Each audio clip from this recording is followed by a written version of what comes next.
you've been jiu-jitsuing for 15 years, Polaris, all that stuff. So I'm going to give a bit of a raw reaction, but man, I want to know technically what's actually going on here, because we get some volume on there for the people as well, if it's actually got volume. Oh no.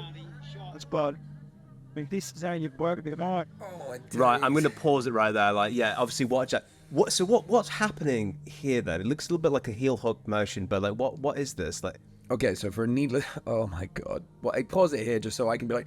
get this guy barf bag. Oh, I like, first of all, knee injuries, they are savage. And Roman Dolidze is a very, very good grappler. Like, when he first came into the UFC, I was really stoked and hyped to watch him, because I thought, actually, this guy's got something really special about him.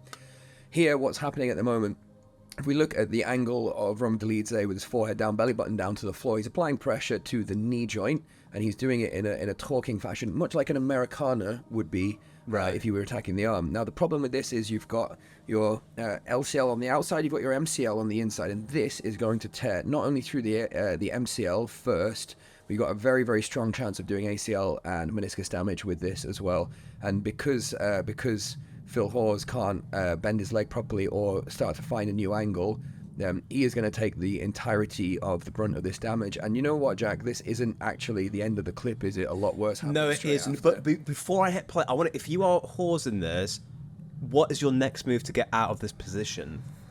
Because is his left leg entangled? It's got his. So if I just hit play just to show something here, so. Okay, so. Oh no! Oh yeah, right there. And he gets. So it actually came out there. Like, you don't see any gruesome, but this is basically extent. It came out because it broke. So this is like a prototypical example of like Roger Gracie versus Jacare. Jacare's got his arm caught in an arm bar, and Roger Gracie breaks Jacare's arm, and he uses that to be able to pull and slip it back out. Do you know what I mean? Actually escapes the position because of this. So actually here, the only thing you possibly could even think about doing, but the problem is that if you look at Roman Dolidze's hips, they're very high up Phil Hawes' hips, and Roman Dolidze, what Phil Hawes could do here, potentially, although it would be extremely difficult, like, this is far too late. But if this is tapping territory, just 1000%.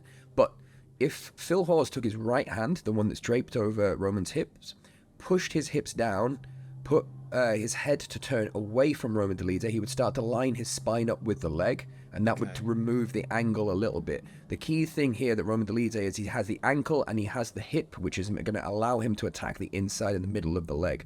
So if Phil Hawes could push those hips down his leg, turn away from him to create a nice line from his leg through his spine, put his weight backwards, he might be able to drag his leg free. But again, we're talking about a massive what if, because right at this very second, he's probably already taken the break here. This is the break. Yeah. Bam, that's it. I think he almost went to tap there as well. They screamed, and you can see like he's in absolute brutal agony, and the fight should be stopped, man. Dolidze knows it. Phil Hawes knows it. This is just really sad. This is just like... He can't stand up. He's taking awful damage. Referee, man. What is going on? Man. You know, referees have an incredibly tough job, but I'm sorry to say it, like, you failed your fire in that particular interaction there. I just before we react on what we saw, can you explain, when do you think, like, what point did the escape end? So, for example, if we look right at the beginning of this clip here, right? Yep. This position, let's say you're starting here. What are you doing to defend this if you're Hawes?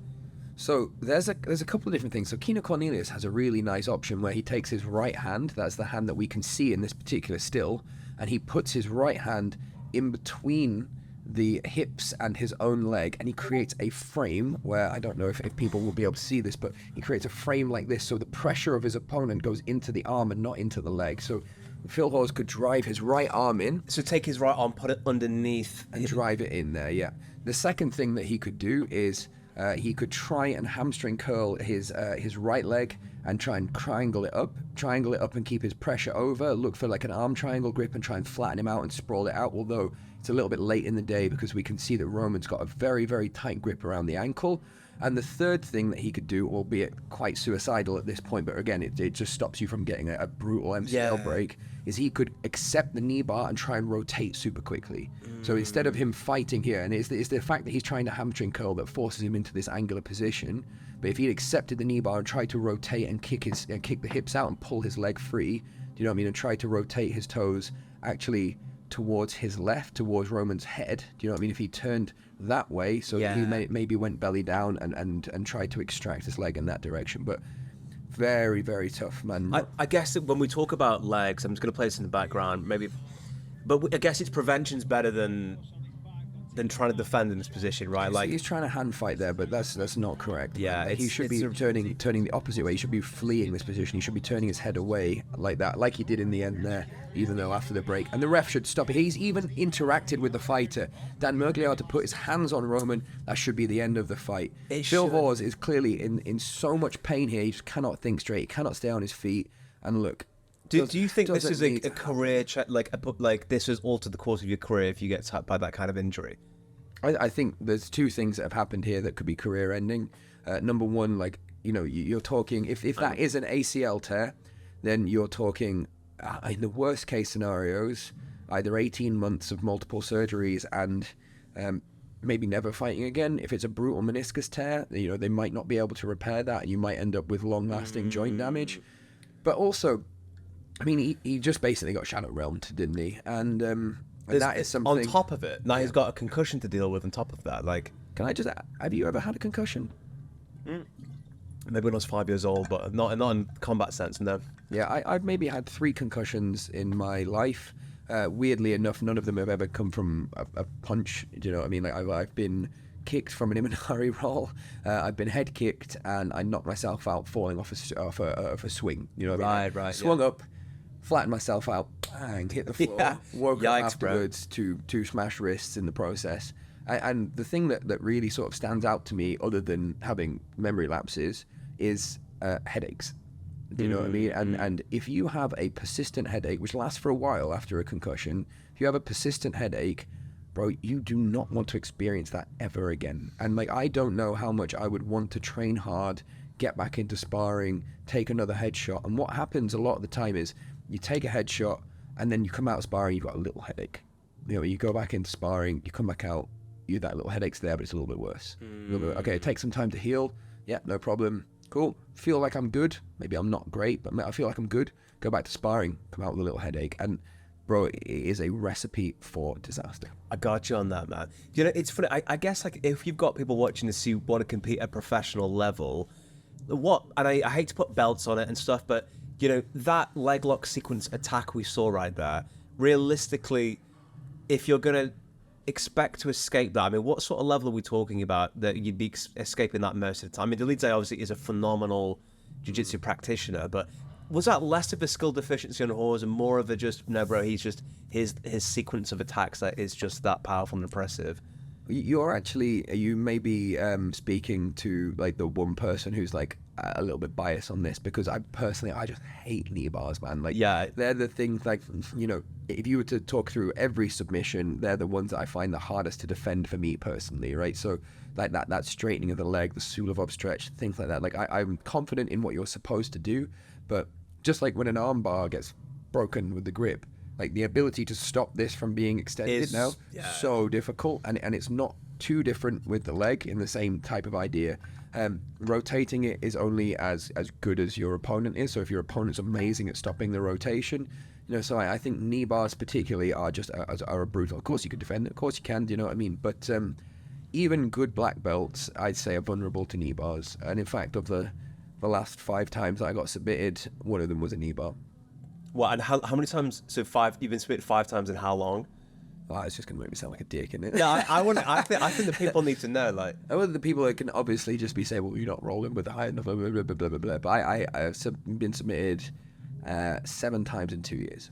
Yeah, and you roll essentially every day, Almost, for hours, right? Yeah, Against, you're not just hitting white belt 2 stripes that come through the door, right? We're talking like, that we know of at least. Yeah. I make sure that every white belt 2-stripe comes in, I promote them to purple, so just in case, you know. Just in case you get tapped out and stuff. No, I mean, like, obviously, like, I've been working super hard to build the gym and all the rest of it, but no, I've rolled with, like, elite guys on a day-to-day basis, and the cornerstone, the foundation of my style is defense. Like, I really don't want you to be able, because the thing is, my career is built around it. Yeah. So I'm not the cannon guy. I'm not the guy that's like submitting you 5 times around. I'm the guy that's like Not getting, hard to pass, hard to control, hard to pin, hard to submit. It's like Floyd Mayweather-ology in jiu-jitsu, right? I would say that to say this isn't like armchair jiu-jitsu. Like you've got experience in it. Yeah, You know, it's yeah, what absolutely, absolutely. 15 years, yeah. But I guess as a non-expert in that position, what's interesting to me is seeing that, knowing that actually, even though you could be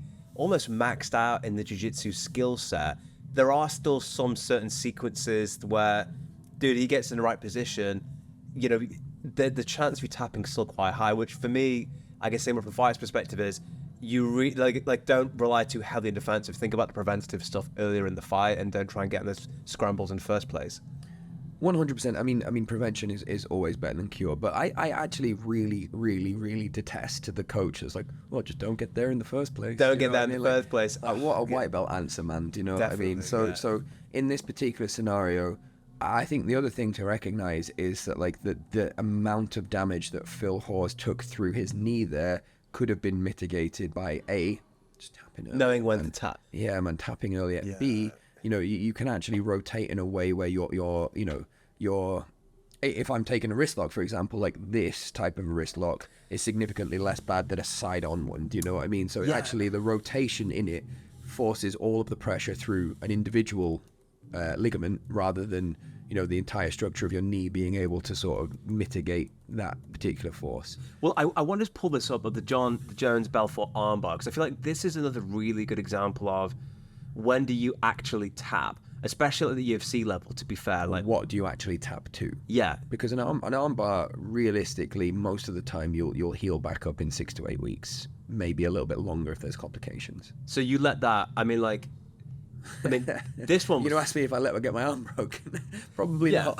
Probably not. But like this is the UFC classic example. Championship, For well, UFC we'll see. Championship, you let it go, right? Like, but even this one was pretty phenomenal to see. Like, Yeah, lovely stuff. and he's Great as slick as they curl. come. Yeah. And part of standing up and pulling your arm out is what takes a little bit of the break there. Do you know what I mean? Like, he should be stacking him, really. That's actually, in my opinion, like, I mean, who am I to criticize John Jones? But that's fairly poor fight IQ. And you know, one other thing about this is Frank Mir snapped Tim Sylvia's arm. Do you know what I mean? And he was like, John Jones was just lucky that came on the elbow and didn't stab his forearm, because that's the end of the fight. Yeah. B, he's quite lucky that the ref didn't freak out when his elbow went and just stop the fight. Because a referee would be well within his right to say, that's a broken limb, your fight's over. That's over. Yeah. You know? I mean, that is like, this goated John Jones, my opinion. This was just phenomenal. And like that's TRT Belfort. That's like juice to the gills Belfort, who was like spinning wheel kicking everybody out. So If we just take a split second here, though, right? So if you look at John Jones's hand, you can quite clearly see his thumb. His thumb's facing the camera, right? And so what it isn't his thumb isn't in alignment with Vitor Belfort's belly button. If you imagine a laser coming out of Vitor Belfort's belly button, it's actually perpendicular. It's 90 degrees to the thumb here, Yeah. which means that John Jones is actually, like, you know, significantly safer than what it would look like from the outside looking in. So that's a really key detail, because does he actually roll the thumb? If I put this at 0.25x, I'm just really curious to know if this, because Belfort's a black belt even in this fight, isn't he? So I'm just curious to see if we put that in. So look, that thumb is is perpendicular, so John is fairly safe here. I think the Can break, you still get the tap like without? I mean, the thumb is like. There you go. Then he, John just doing an incredible job of standing in the way. Now it's a problem.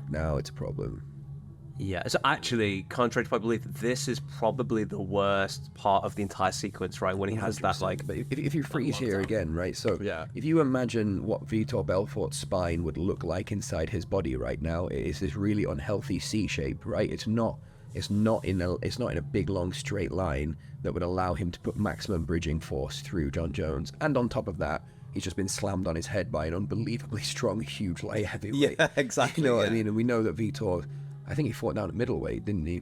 Yeah. You know, so in this moment here, like, I don't agree that John Jones standing up and trying to wrench his arm free is the right course of action. It really isn't. I think that's what caused him so much damage here. Actually, what he should be doing is stacking and keeping this type of C shape. You know, if we carry on playing the footage, I wonder if Vitor gets to straighten his body out at all. You know what I mean? So look, he's still curved up.